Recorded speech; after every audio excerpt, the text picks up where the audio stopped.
დღეს შიდსთან ბრძოლის საერთაშორისო დღემდე დედაქალაქში ეროვნული კონფერენცია მიმდინარეობს. მემხრობის შიდსის დამარცხებას ასეთი ღონისძიების სახელწოდება, რომელსაც მსოფლიო ჯანდაცვის ორგანიზაციის წარმომადგენლები და ქართველი სპეციალისტები ესწრებიან. რა მდგომარეობა აქვს ქვეყანაში და როგორია სტატისტიკა აღნიშნული მიმართულებით მარიამ მეინაბდე უფრო დეტალურად მოგვიყვება. მარიამ, გისმენთ. მსოფლიოს 160 ქვეყანასთან ერთად შიდსთან ბრძოლის საერთაშორისო დღეს ხვდებიან საქართველოშიც. დღეს ეროვნულ კონფერენციაზე ჩვენთვის ცნობილი გახდა ის მონაცემები, რომლებიც ამ პრობლემასთან დაკავშირებით 2016 წელს გამოვლინდა და შეიძლება ითქვას, რომ აქ ვითარება საკმაოდ რთულია.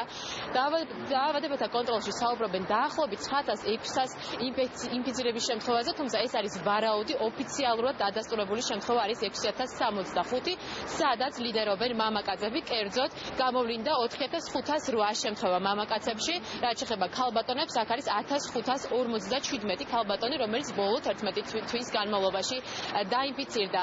რაც შეეხება ქალაქებს, დედაქალაქი ლიდერობს ყველაზე მეტი შემთხვევით, შემდეგ მოდის სამეგრელო, იმერეთი და ოთხეულში მოხდა აგრეთვე აჭარაც. ჩვენ ბუნებრივია ვესაუბრეთ დარგის სპეციალისტებს და აგრეთვე ჯანდაცვის სამინისტროს, რომელმაც ჩვენთან საუბარში განმარტეს, რომ ერთ-ერთ მთავარ პრობლემად კვლავინდებურად რჩება ის, რომ მოსახლეობის დიდმა ნაწილმა არ იცის ინფექციის შესახებ და მათ კიდევ ერთხელ მოუწოდეს მათ, რომ მივიდნენ შესაბამის დაწესებულებებში და გაიკეთონ ტესტირება, რომელიც უფასო არის, რომ დროულად გამოავლინონ ინფექცია და გააგრძელონ მათთან ბრძოლა.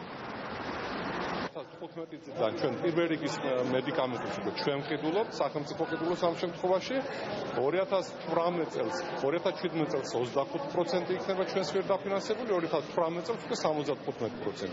ეს ნიშნავს იმას, რომ სახელმწიფომ თავზე აიღო ყველა ის ღონისძიება, რომელსაც დღეს აფინანსებს გლობალური ფონდი. ჩვენი მიზანი არის, რომ 2020 წლისთვის 90%-მა უწოდეს იმის შესახებ, რომ ის დაავადებულია შიდსით, 90%-მა დაიწყოს მკურნალობა შიდსზე და 90%-ს უმკურნალოთ ისე, რომ მას შიდსის ვირუსი აღარ აქვს. საქართველოში დაახლოებით შეფასებით მაჩვენებელი არის 9600-მდე ადამიანი, რომელიც სავარაუდოდ ინფიცირებულია.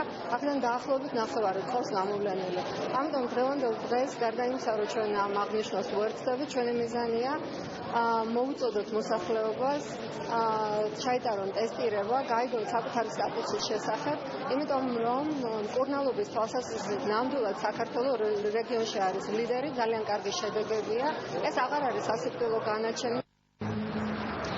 2015 წელთან შედარებით შეიძლება ითქვას, რომ წელს უკვე იმატა შიდსით ინფიცირებულთა რაოდენობამ, ანუ შეიძლება ითქვას, რომ სტატისტიკა არის საკმაოდ მზარდი. ამ მხრივ ჩვენ კიდევ ერთხელ შევეცადეთ გაგვეგოთ თუ რა გზებით ხდება ხოლმე ამ პრობლემის განვითარება. პირველ რიგში ეს არის ნარკოტიკული ნივთიერებების ინექციური გზით მოხმარება, აგრეთვე არის დაუცველი სქესობრივი კავშირი, მათ შორის ჰომოსექსუალური.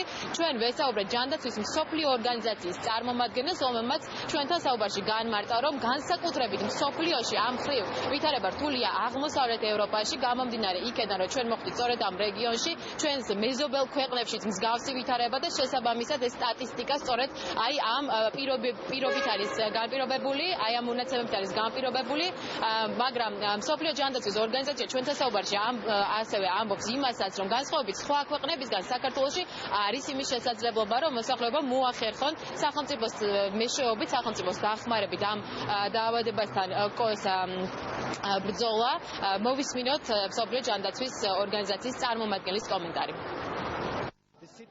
ამ კუთხით სიტუაცია მსოფლიოში შემაშფოთებელია. ყოველდღიურად მატულობს დაავადებულთა რაოდენობა. ევროპის რეგიონში დაახლოებით 400-მდე ახალი შემთხვევაა ყოველდღიურად. ინფიცირება ხდება როგორც ჰომოსექსუალური, ისე ჰეტეროსექსუალური კავშირების დროს, ინტერვენური წამლის მომხმარებლებთან. სიტუაცია განსხვავებულად მძიმეა აღმოსავლეთ ევროპის ქვეყნებში და საქართველოც ამ მიმართულებას მიყვება. განსაკუთრებულად მნიშვნელოვანია ადამიანებმა გაიარონ ტესტირება დროულად, რომ იცოდნენ თავიანთი მდგომარეობის შესახებ, ვინაიდან არსებობს ეფექტური მკურნალობა. მსოფლიო შიდსთან ბრძოლის საერთაშორისო დღეს 1987 წლიდან მართავს, მათ შორის არის საქართველო მსოფლიოს იმ ქვეყნებს შორის, რომლებიც ამ დღეს აღნიშნავს. დღეს მაგალითად დაგეგმილია სხვადასხვა ღონისძიებები, მათ შორის პირველ საათზე უკვე ჩაინიშნა სიმბოლური აქცია რუსთაველის მეტროს ტერიტორიაზე. მადლობა მარიამ, მეინაბდე საუბრობდა პირდაპირ ეთერში.